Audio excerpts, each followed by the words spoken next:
आजच्या कथेचे नाव आहे वडिलांचा अंतिम निर्णय. रघुनाथराव हे 90 पार केलेले आजोबा. 8 दिवस झाले होते तसे ते आजारी होते. त्यांना एका आश्रमात ठेवले होते. त्यांचा सकाळचा नाश्ता झाला, गोळ्या घेऊन झाल्या.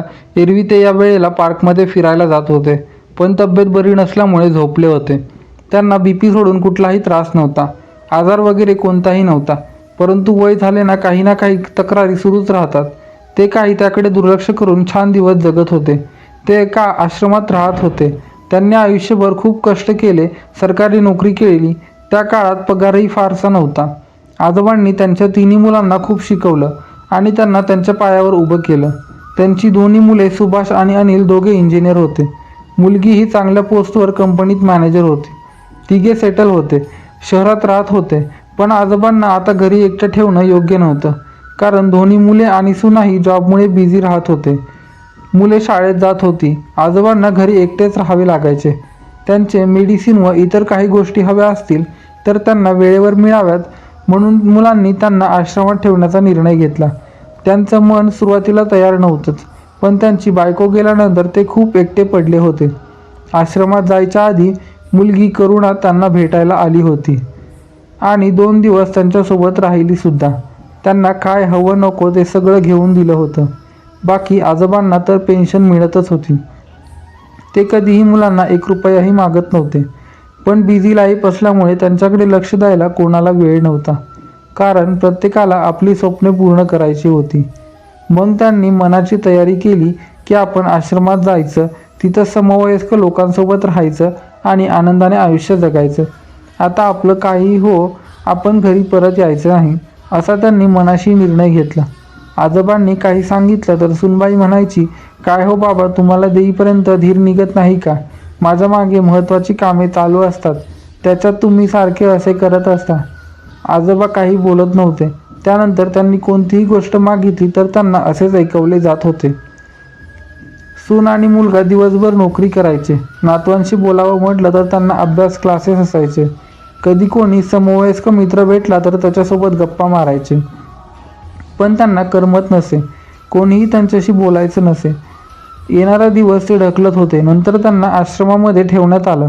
त्यांनी आश्रमालाच आपलं घर समजलं. त्यांना खूप आनंद झाला, कारण तिथे त्यांना त्यांच्या वयाची अनेक लोक भेटत गेले. गप्पा गोष्टी करू लागले. तिथे त्यांचे मन रमून गेले. छान दिवस चालले होते. त्यांना कधी त्रास झाला तर स्टाफ किंवा डॉक्टर घरच्यांना फोन करून कळवायचे. तर त्यांच्या मुलांना राग यायचा. त्यांना वेळ नसायचा. घरातलं सगळं बघावं लागायचं. मुलगी तिच्या संसारात आणि जॉबमध्ये बिझी होती. आजोबा खूप समजदार होते. ते कधी कोणी भेटायला आले नाही तरी समजून घ्यायचे. त्यांची सर्वांशी मैत्री होती. असेच दिवस चालले होते. ते थोडे आजारी होते आणि अशक्तपणा जाणवत होता, म्हणून आपल्या मुलांची वाट बघत होते. 2 महिने झाले रघुनाथ आजोबांचे दोन्ही मुलं त्यांना भेटायला आले नव्हते. एके दिवशी आजोबा आजारी असताना ते झोपले होते.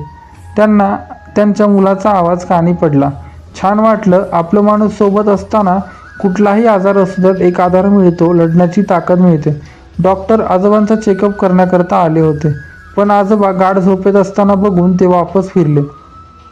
तेवढ्यात आजोबांचा मोठा मुलगा डॉक्टरला भेटला व डॉक्टरशी काहीतरी बोलायला लागला.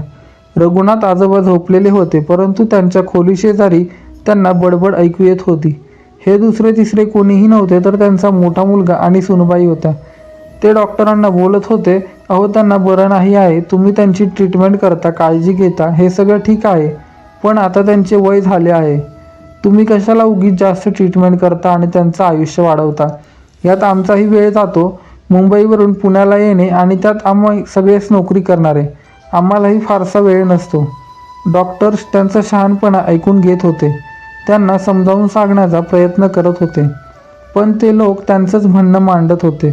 त्यांचं मत होतं की थांबवा हे सगळं, या सगळ्यामध्ये पैसा वायाला जातो आणि आम्हालाही वेळ नसतो. बाबा इतके दिवस छान जगले, आता पुन्हा कशाला त्यांचं आयुष्य वाढवता? ट्रीटमेंट का करायची? त्यांचं वय झालं ना आता. पण डॉक्टरांनी त्यांना सांगितलं, तुमच्या बाबांची ट्रीटमेंट करायची नसेल तर राहू द्या, कारण कोणत्या व्यक्तीला काही त्रास होत असेल तर आम्ही ट्रीटमेंट अर्धवट सोडता येत नाही.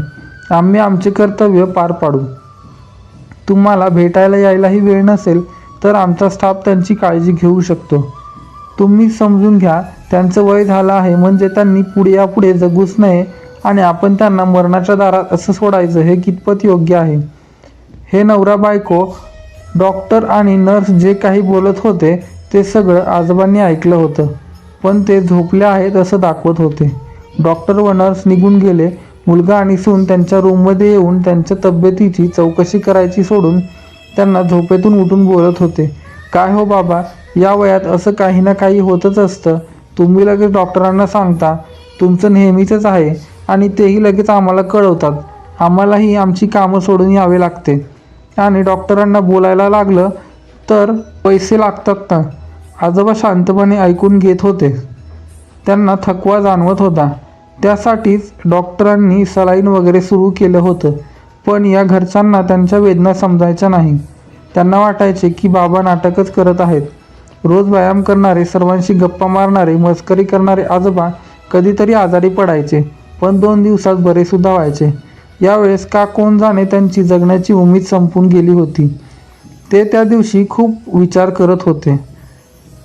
डॉक्टर सकाळी पेशंटला तपासण्यासाठी राऊंडवर आले असताना ते रघुनाथ आजोबांना तपासण्यासाठी गेले होते.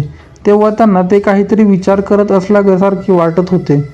डॉक्टर म्हणाले, बाबा तुम्ही काळजी करू नका, आम्ही आहोत ना, आमच्यासोबत तुमचीही काळजी घेऊ. तुम्ही फक्त तुमची काळजी घ्या. आजोबांनी नुसती मान हलवली. आजोबा मनातच विचार करत होते की आपली माणसे असा विचार कसा करू शकतात आणि त्यांना माझं करावंच काय लागतं. पैशाची तर माझी मी सोय केलेली आहे. मी थोडीच त्यांना पैसे मागत आहे. त्यांनी त्या दिवशी मुलांना असं बोलताना ऐकलं. ते बोलणं त्यांच्या खूप मनाला लागलं होतं.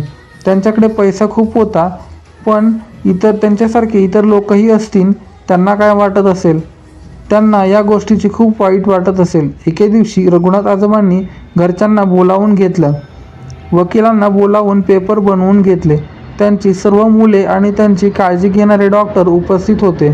त्यांनी सगळ्यांना सांगितलं, माझ्या मृत्यूनंतर प्रॉपर्टीचे जे पैसे असतील ते आश्रमाच्या आणि ट्रस्टच्या नावाने करत आहे. येथे माझ्यासारखे कोणी वयस्कर पेशंट असतील तर त्यांची ट्रीटमेंट वगैरे मोफत करून घ्या. माझ्या मृत्यूनंतर मी माझे सर्व आश्रमासाठी दान करेन. तेवढ्यात त्यांच्या मुलांना त्यांची चूक कळते. ते आजोबांची माफी मागतात आणि त्यांना घरी चला असं म्हणतात. परंतु आजोबा आश्रमात राहणंच पसंत करतात. ते घरी जात नाहीत. हेच माझे घर आहे असे म्हणतात आणि तिथेच आनंदाने राहू लागतात. जन्म आणि मृत्यू कोणाच्याही हातात नाही. ज्याला जन्म आहे त्याला मृत्यू पण आहे. प्रत्येकाला जगण्याचा अधिकार आहे. आपण हे सगळे ठरवणारे कोण? कधी कधी आपल्यातले परक्यासारखे वागतात ना, तेव्हा खूप त्रास होतो. परकी माणसं मात्र न सांगता खूप काही करून जातात.